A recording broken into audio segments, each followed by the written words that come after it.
Welcome back to the second part of the program. This is KTN Business Today. And we want to quickly transition over to Peter Akapa, who has an interesting panel that will be dissecting issues around innovation as Kenya prepares to host the Innovation Week. Over to you, Peter. Well, indeed, Abi, thank you. That is indeed very true.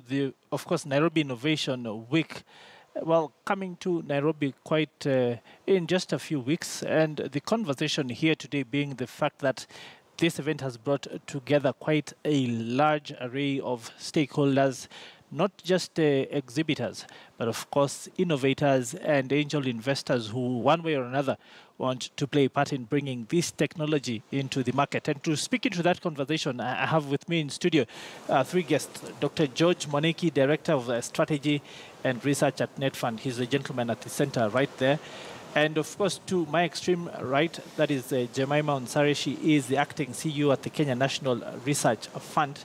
And Dr. Tony Omwansa, who you of course know, he has been here before. He is the chairman of the Nairobi Innovation Week. I think I will want to start off with Dr. Tony, and the question on most people's minds is, why the Innovation Week?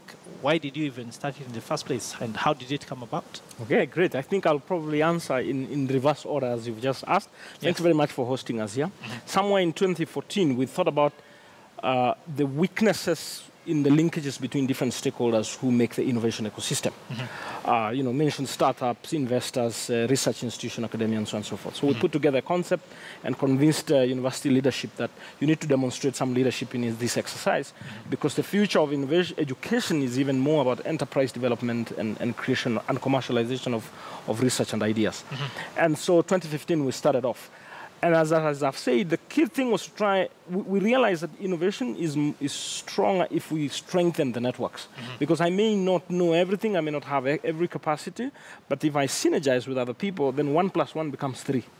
And so we've strengthened the linkages between government, private sector, development agencies, civil society, and media. Now, you and I are talking a lot about innovation as well.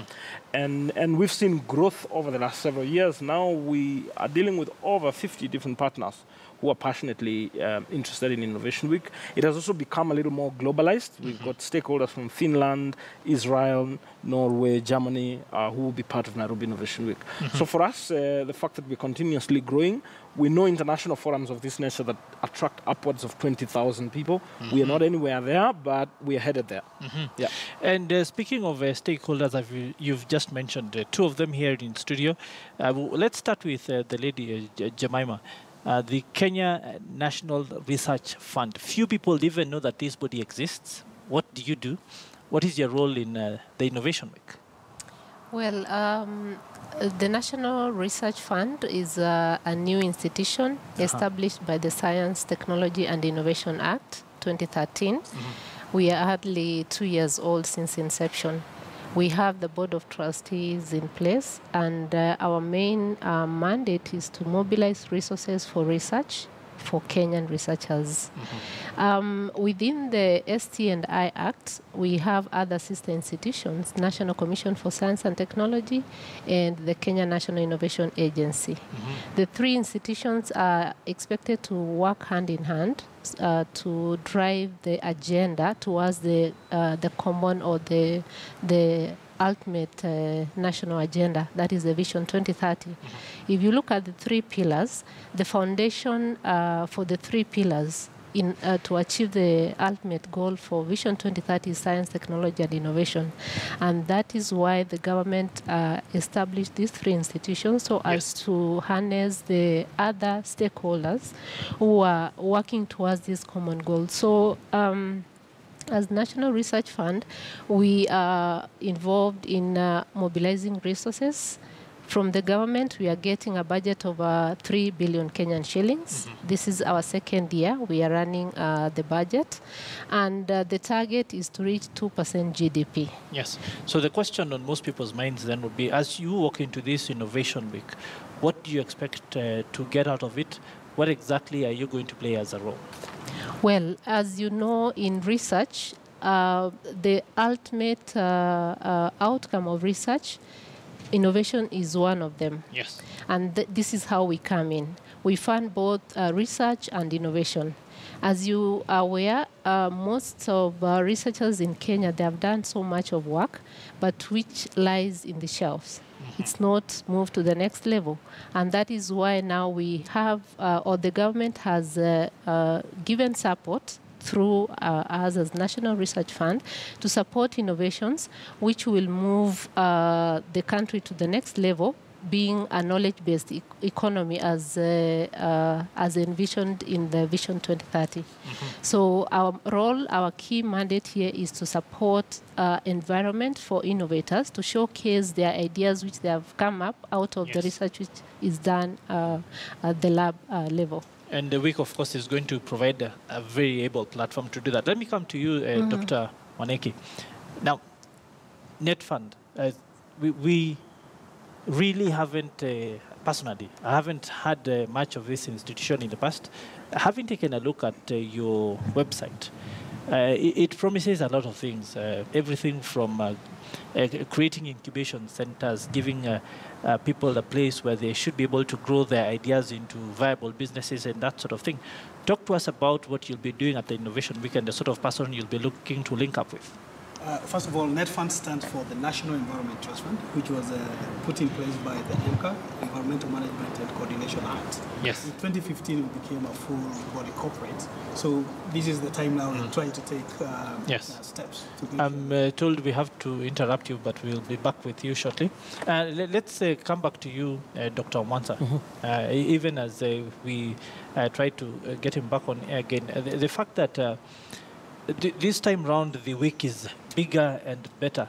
What is the difference for a person who's attended this event before? Why should you come again? Yeah, thanks very much. That's a very good question. Every year we ask ourselves, what will make someone else want to come again or a new person want to come? Yes. Some of the things that you will find different from last year is that we started a campaign around startups. And we developed a platform to harvest all the startups in Kenya, working with as many innovation incubation hubs and accelerators as possible. And we harvested over 350. We shortlisted that to about 100. And we will have 100 pitches during Innovation Week starting the Monday of 5th. And then at the end, on the 9th, we're going to have the 15 most promising startups, in our view, pitching, in other words, representing Kenya in that regard. The other bit is that, we discovered that also different organizations have certain value propositions on their own that they want to share with the ecosystem. Yes. And so we decided to start a program of side events. Yes. And so each organization, depending on what they're passionate about, we have organizations doing agriculture, agripreneurship, we've got youth enterprise, we've got blockchain, the likes of IBM on there. And so we have over 54 side events that are happening at the university towers and in various hotels in Nairobi with various partners. Those are two new initiatives that we added this year, and we think that the startups agenda is really shining. I mean, it's picked up because we are now demonstrating what comes out of Kenya, and you can get the most promising startups in the process. Yeah, let me come to you again, Jemima. The fact that while we have had a lot of research done in the past, mostly that seems to have been within this ecosystem in the urban areas, are you able to go out into the rural parts of the country, be able to look at the research that has been done by various institutions? And do you think this Innovation Week, then providing one center where all these people can then come, sort of makes your job easier for you? Well, if I echo what Daktari has said about the side events that we are going to have, one of our main aim to be part of that initiative is that we would like to meet the various research funding agencies who are going to attend in the meeting. And in fact, we are going to have a side event which is tailor-made only for the potential research funders. In this way, we are going to discuss on how we are going to raise the funds. As I mentioned, our target is to reach 2% GDP, to raise the research funding to 2% GDP, which translates to about 124 billion Kenyan shillings, billion Kenyan shillings. Okay, to come to the first question you asked about how to reach the researchers at the grassroots. We have various programs we fund, and this one we fund to all researchers irrespective of where they come from. Yes. All universities, research institutions throughout the country. One of the programs that we focus on is postgraduate studies. Yes. PhDs and masters. We fund the research component. And then the other category that we are also focusing on is to fund research that is addressing the national issues, which are contributing to the overall national development agenda. Yes. The other bit is about the infrastructure. To make value out of the money that we have given to institutions, we have to create environment for the researchers by providing them with the infrastructure or the equipment they require in their labs, so that we can make an environment conducive for them to carry out their work. Yes. Yeah. So I think we can now come back to you. And you are talking to us about what exactly NetFund is, and how you came you came about, and what exactly your mandate and then your participation in this event will be.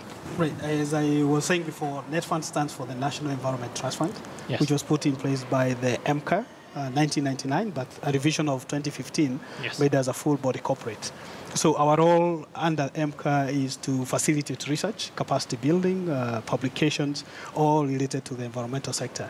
So why we are supporting the Nairobi Innovation Week is because we understand fully most of our population depend too much on natural resources for their livelihoods. Yes. And that's why we are experiencing a lot of degraded lands. I'm very sure if you walk around the country, it's hard to see a river with clear water. And Yes. that is as a result of degradation upstream of Yes. the rivers. So we understand that one of the ways that we can remove this over-dependence on natural resources is to create or promote ideas that can be transitioned from idea phase to businesses. And that's why we are very keen on Nairobi Innovation Week. And our focus here is mainly on green innovations, those innovations that can spearhead or can push the environmental agenda ahead.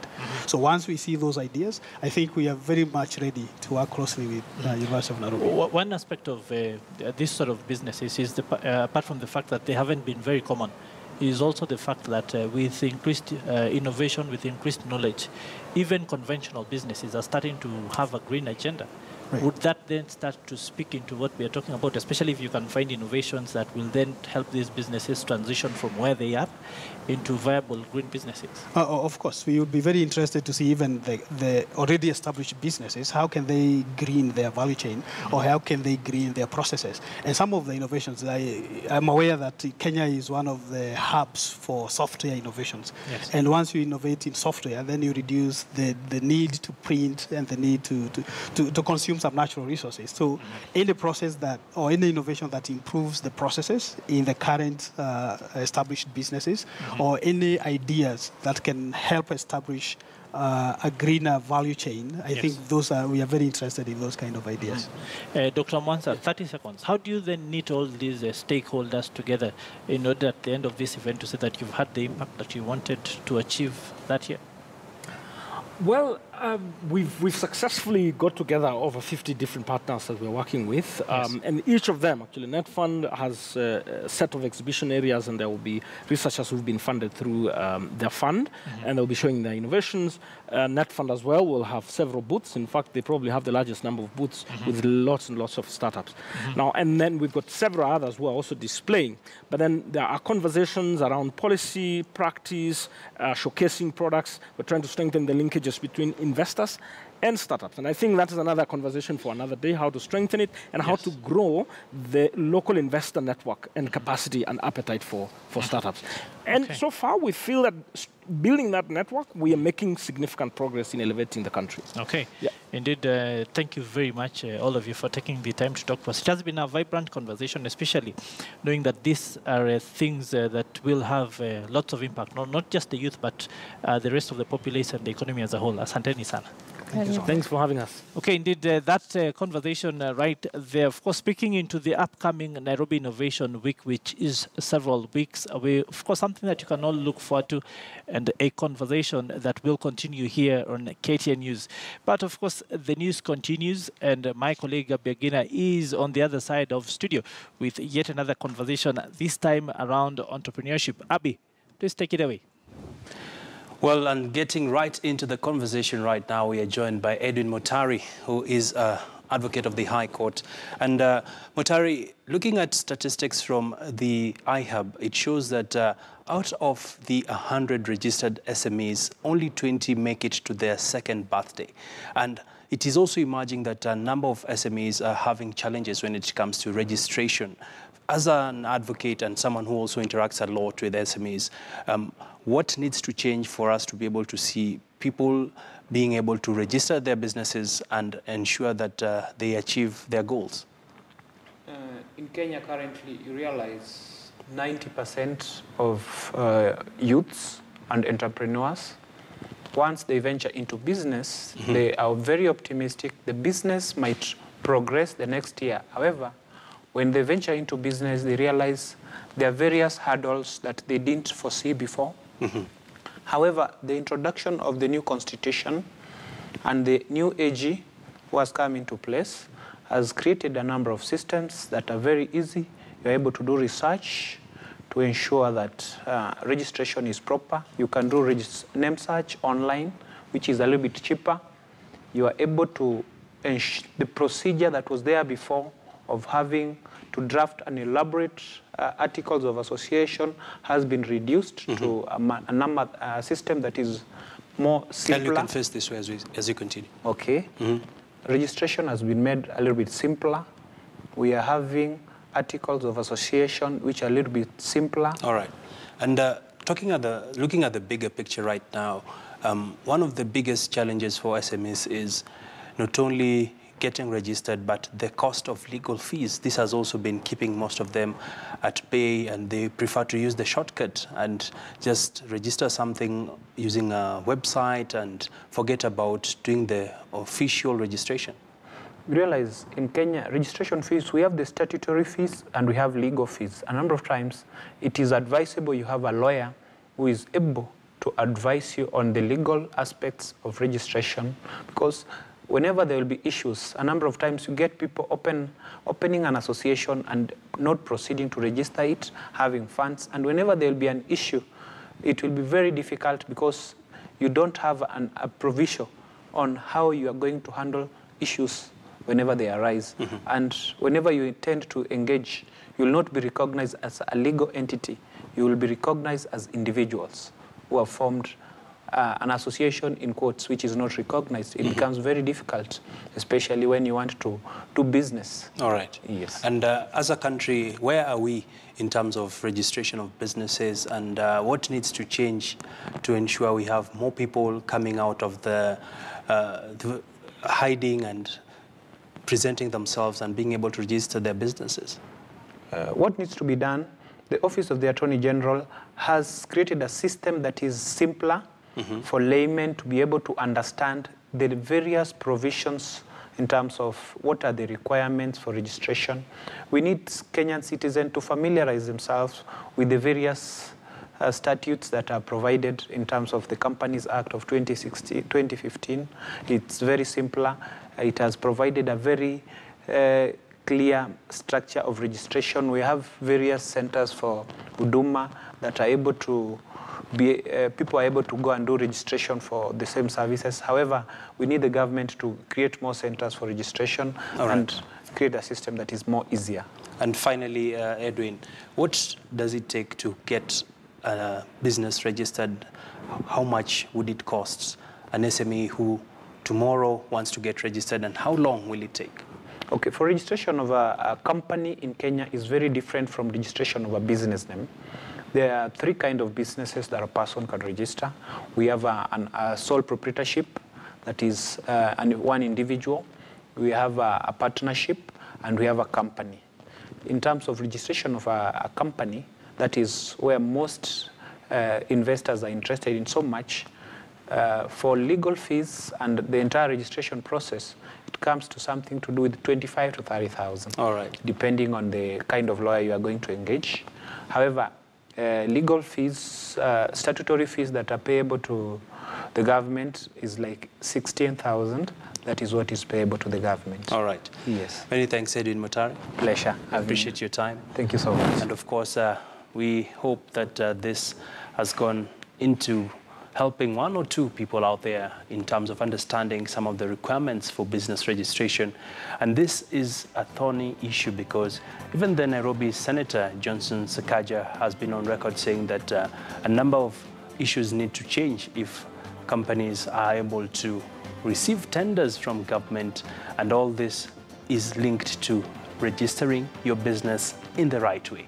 Well, that's where we want to leave it at this hour. It's been a pleasure bringing you the day's business news. Do make a date with us, same time, same place tomorrow. My name is Abby Gina. Coming up next, we have our Swahili team with Mbiu ya KTN.